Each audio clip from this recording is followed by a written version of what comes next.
Hello, my name is Mikayla, and I am going to present on the community for Group A4. Our chosen community is asylum-seeking / refugee adolescents in the Newham borough of London.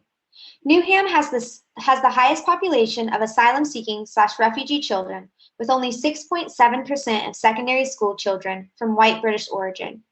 Newham also has the second highest poverty rate of all of the London boroughs. Newham is an underfunded area in London where occupational therapy could be of benefit to not only the wider community, but more specifically the refugee community.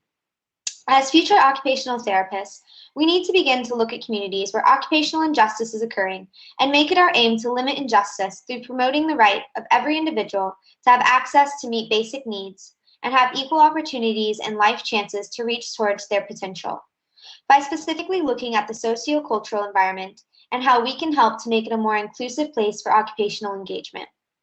During our conduction of research on the relevant articles and through hearing volunteer stakeholders' perspectives, we found a lack of occupational therapy research and resources representing the adolescent population within the refugee and asylum-seeking community.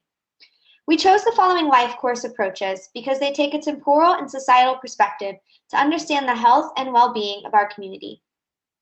One life course approach is Adverse Childhood Experiences, or ACEs. The better we understand ACEs and trauma and their long-term effects within the population, the better we can provide children with support, minimizing the harmful impacts of adversity.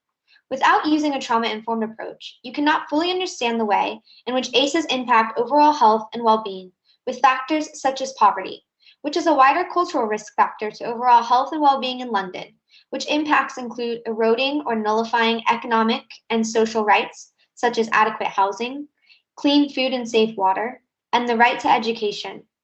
Combating occupational injustice starts with recognizing economic poverty, social deprivation, and cultural authoritarianism. Specifically within the population of asylum seekers and refugees, we have to understand the immigrational journey to the UK, which is informed by the document ACEs in Child Refugee and Asylum-Seeking Populations by Woods et al. 2020. Adolescents often are migrating from dangerous and warlike communities where they may experience bombings, destruction of homes, and severe deprivation of basic necessities, which has negative impacts on mental health, resulting in PTSD, depression, and anxiety for our population. During the migrational journey, adolescents often experience physical, emotional, or sexual abuse by authorities, resulting in ACEs. Adolescents also experience long, tiresome journeys with many obstacles in which they may witness death, affecting long-term mental health. Post-immigrational barriers plays a big role in the adolescents assimilating into the UK culture, as perceived discrimination in school, low host country language skills, and other forms of occupational barriers limits the adolescents from engaging in the community. Restrictive policies from the local council also limit the ability of adolescents to open bank accounts due to immigration status, and limits them from applying and accessing further education. A quote from a refugee via the Separated Child Foundation said, "It is the obligation of every person born in a safer room to open the door when someone in danger knocks. As a future occupational therapist, it is not enough to see and understand occupational injustice, but rather our duty to diminish it." Now I will hand it over to Emma with our methods. Hi, I'm Emma. I'm going to take you through our methods. In order to gather information for our population, we use two methods for data collection. We did a literature review and semi-structured interviews with our stakeholders. Our literature review consisted of qualitative journal articles and intergovernmental organization reports, with background sources such as Refugee Council, Public Health England, NICE guidelines, and documentaries to further our understanding of our population needs. Some examples of connected themes from our literature search and semi-structured interviews included lack of social support, lack of health services, uncertainty, racial bias, poor social cohesion, lack of occupational engagement, financial insecurity, poor housing, isolation, poverty, and trauma. We interviewed 3 stakeholders who are volunteers working within the population of refugees and asylum seekers in different parts of London. The advantage and strength of doing both semi-structured questions and literature review is that we can compare the themes from both primary and secondary sources to see if there are any connected and contradictory themes and gaps within our literature. This was meant to identify unmet needs and gain insight of what is happening currently within the adolescent, refugee and asylum seeker community in Newham. The stakeholders have worked with adolescents, adults, and children, and this enabled us to identify and compare different needs of these groups. The limitations of our semi-structured interviews is that we were not able to speak to any refugees, asylum seekers directly to capture their perspectives. This was also due to time constraints on our project. We were also unable to speak to anyone who worked with the Newham directly. Therefore, our findings represent the wider needs of refugee communities in London. There was some limitations with our literature in the sense that some of it was dated back to 2003 and is not OT related. Within the literature review, we read reports from intergovernmental organizations such as WHO and UNICEF, both from 2018, who look at health from a public health lens to give us a wide perspective and overview of the plight of child refugees and asylum seekers across the globe. However, we recognize that the literature and the stakeholders' perspective do not directly reflect the specific needs of adolescents, but more broadly, the needs of child refugees. Also, one thing we could not include and explore further was the difference of cultural relevance within our refugee community. The interview questions were formed by the Kawa Model, IWAMA 2006, because it represents the coexistence of person and environment, and the CCPF Hayat et al. 2018 because it applies with community-centered practice approach, which looks at the person, the community, and the effect of occupation and occupational needs. The inclusive nature of Kawa Model allows this occupational therapy client to be considered as a collective, meaning that it can be used in individuals, families, and groups. This helps us explore and access community and individual levels issues with that could help us develop occupational goals and strategies for intervention implemented in collaboration with our chosen community. I'll give you over to hand you over to Sherri with our findings. Hello, my name is Sherri, and I will be talking through the findings and the corresponding occupational needs and environmental interaction of the adolescent refugee community in Newham. The Occupational Therapy Practice Framework version 4 was used to cluster together and label common themes from an occupational perspective. As a result of this, the 5 following occupational needs for our community were highlighted. These included social participation, leisure, formal participation in education, communication with health services, and occupational engagement. As I proceed, I will now explain how our findings attributed to the occupational needs and environmental factors outlined on our poster. The first need is social participation.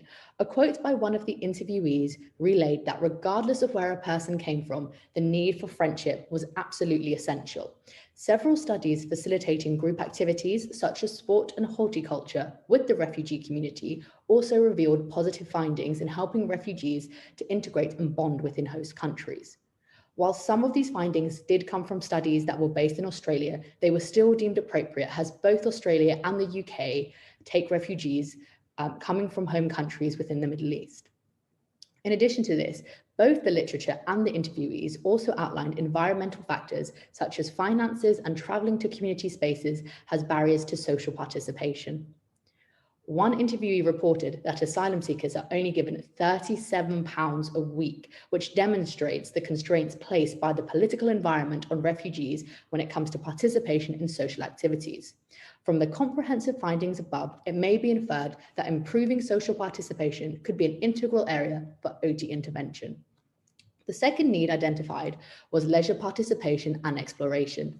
A study into the everyday lives of young refugees showed that refugee children spent more time at home doing leisure activities and non-reported activities such as going to the cinema, which was again attributed to financial constraints. The graph below on our poster also reinforces that the young refugees often spend a lot of time at home and less time going to youth clubs and participating in more socially leisure activities. Whilst these studies did take place over a number of years ago, our interviewees confirmed these findings and reported that adolescent refugees really enjoyed leisure activities and that there was a need for more leisure opportunities. Our third need was the formal participation education.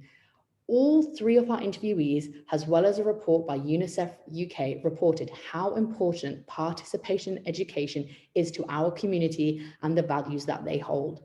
And whilst UK policies do allow children to attend school, our analysis showed a number of barriers to participation. These included bullying, racism, language barriers and cultural barriers, social isolation, long waiting lists to get into school, and mental health difficulties, which limited participation in schools activities.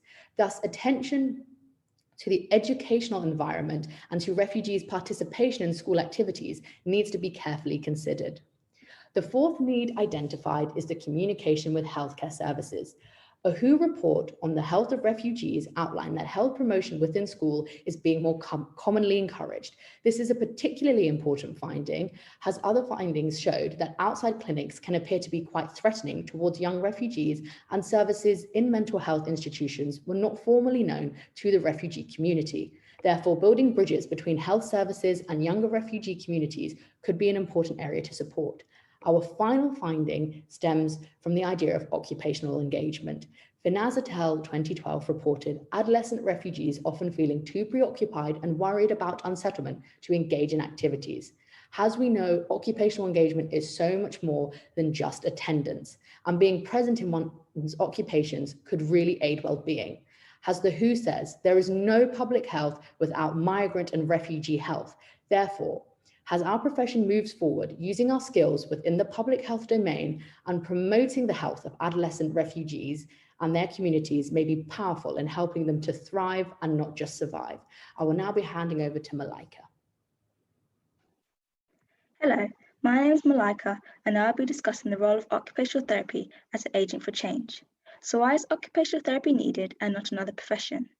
The Occupational Therapy Education Institution has taken great strides to place human rights and social occupation justices at the forefront of academic teaching, placing a new minimum standard to the education of occupational therapists to bring about societal change.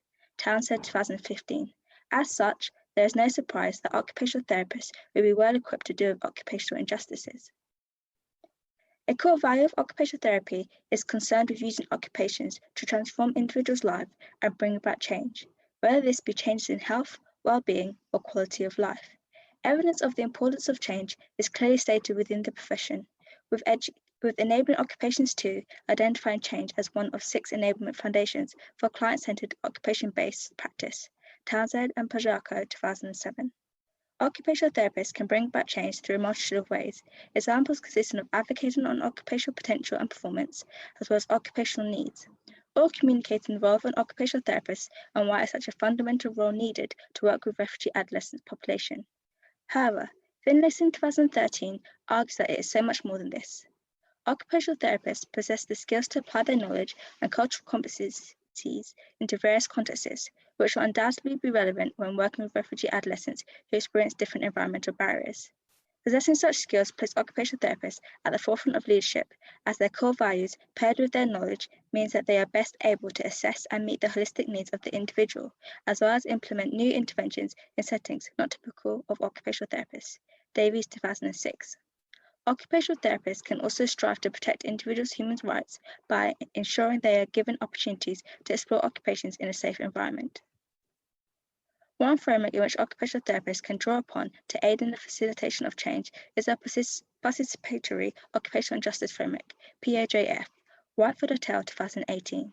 Through the use of the POJF, occupational therapists can work with refugee adolescents to collaboratively engage in the enablement process by which a therapeutic alliance is created.